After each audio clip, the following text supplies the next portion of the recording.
I wonder if the founding fathers actually, if their spirits actually get rest, because they are like talked about like every daggone day on what they believed, what they espoused, the beliefs they have for this country and the hope and the dreams and things like that. So the Tea Party in Tennessee wants to preserve the good nature and good name of the founding fathers. And therefore wants to remove from history books any mention of anything that would tarnish the image of the founding fathers, including incidents of slavery and genocide. Okay, Eljoy. I just went through a whole thing about how we're about truth and honor. Why would you bring such a ludicrous, such an insane concept to this show as rewriting history and history books? Nobody would be for that. That's like, next thing you're going to tell me that, we shouldn't teach ethnic history or anything. Mexican. No. Yeah, no. All right. They don't. Yeah, so the material calls for lawmakers to amend state laws governing school curriculums and for textbook selection criteria to say no portrayal of minority experience in the history which actually occurred shall obscure the experience or contributions of the founding fathers or the majority of citizens, including those who reach positions of leadership. I tell you right now, mark my words. If that actually happened, if that actually worked, if they were able to pull that off, I'm seceding. And I'm taking Brooklyn with me. So just move here and we're done. We're done. We're out. We're out. I'm not. Eldra, there would be a revolution. I'm not kidding. To remove all references to slavery or genocide of the Native Americans that were here from American history textbooks so as not to besmirk the reputation and standing of the founding fathers. They're telling me that that the reputation of the founding fathers is more important than people's actual history and lives.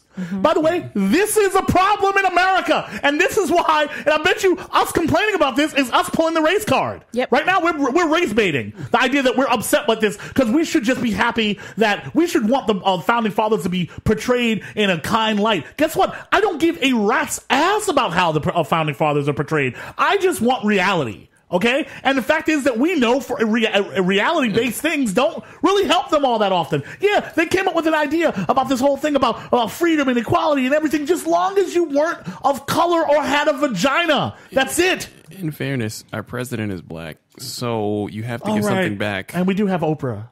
We have Oprah and the president. That's a lot. If we got like a black tech billionaire or something like that, then literally we might as well just go back to Africa at that point. Like, we've gotten everything we're getting here. So you have to give back. You have to give something back to them kind folks that allowed us to. There's a quote that I really like from a movie and from a person in history that people would probably be amazed that I know about, Marquis de Sade. But he did this quote or whatever that the Marquis de Sade said in this movie Quills. It says, "Are your convictions so fragile that they cannot stand in opposition to mine? Is your God so flimsy, so weak that he can't stand in the same presence of mine?" The answer is yes. In this situation, the answer is absolutely yes. And that is why people, you know what? I'm gonna say something I don't say often, but you know what? Kudos to the right wing. You know why? They have decided what they want the world to be, and they are doing nothing but putting money into making that happen. They are creating their own news networks. They are creating their own news online organizations. They are doing everything that they need to do to completely disconnect from the rest of us and live happy-go-lucky lives and still affect the rest of us, but disconnect from us. And we can't do it because we have a lot of issues because we like to be reasonable and we like to have some sort of facts and have like let's have both sides. You know what? They don't care about any of this. They're willing to rewrite things. They will rewrite your history and delete you. They will delete your struggle. They don't give a rat's ass. F your struggle. F it. F it. Your history, F it. F, are you ethnic? Yes. F you. And the thing is that, like, more and more people need to do this because soon, they're going to totally delete a lot of stuff. Like, they're going to totally delete that part where Italians were Negroes. Remember that? Where they used to call Italians just flat out niggers? Yeah. Like, they're going to erase that. Soon, Italians were always amazing white folk. Just always Irish. Yeah, they're going to erase that too. I don't think Irish people will allow that to happen, though. I think they would, in terms of telling their story. I don't think they will. Give them 10 to 15 more years of all this amazing white privilege. They'll forget. Well, besides that, you mentioned about schools banning, certain textbooks and things like that. Schools in, I can't say this. I can never say this name. Tucson. I can't say Tucson. It's Tucson. Yeah, I can't say it. Poor grandma. I can't say a word. I gotta run it past us. You're sitting there for half an hour before you start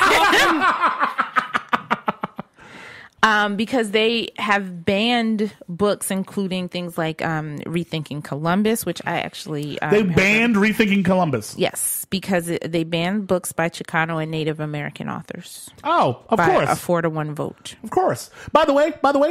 Please also note, this is the first step. Mm-hmm. They start to do these things. They start to put this legislation in. They start to ban certain things. And guess what? Sooner or later, you know what happens? They start to go, you know what? Great. We're teaching the youth this, but they're still getting it other places, Like, apparently they can download stuff that talks about this stuff. All right, you know what? Let's ban that. Let's just block that. Like, can we get part of SOPA through? Great. Let's ban this here because this is just doing nothing but creating issues in the state, and we don't need that. And you slowly but surely, next thing you know, you'll be listening to contraband. This right here will be contraband. It's the first. They're pulling. It's 2012. I'm having a freak out because it's 2012. It's not even like it's 1940, and they have all the power, but they still do have a lot of the power, and they're willing to do this in front of our faces. It's like the Red Scare in front of our faces. They were taking books out of students' hands. Yeah. They literally went and took the books out of students' hands. Some of the students said it was like Nazi Germany, and they were unable to sleep when, after it happened. They said the banned books were seized from their classrooms and physically out of their hands. Do we understand how you're taking my books, but understand? I can have this video game? This is how deep it is. Like, and we're not making it up. It's not like we're over exaggerating. Like, Elon, maybe you should calm down. They're taking books with history out of their hands. We don't like your history. We're changing it. That is what they're doing. They're changing classes. They're changing history. I can't. Elon is broken. And soon, they're trying to put a crazy old dude in office who would also, after they take away all of our history, then they'll have your children cleaning because they don't have good work ethics because you know how the ethnics are. It's 2012! It's 2012!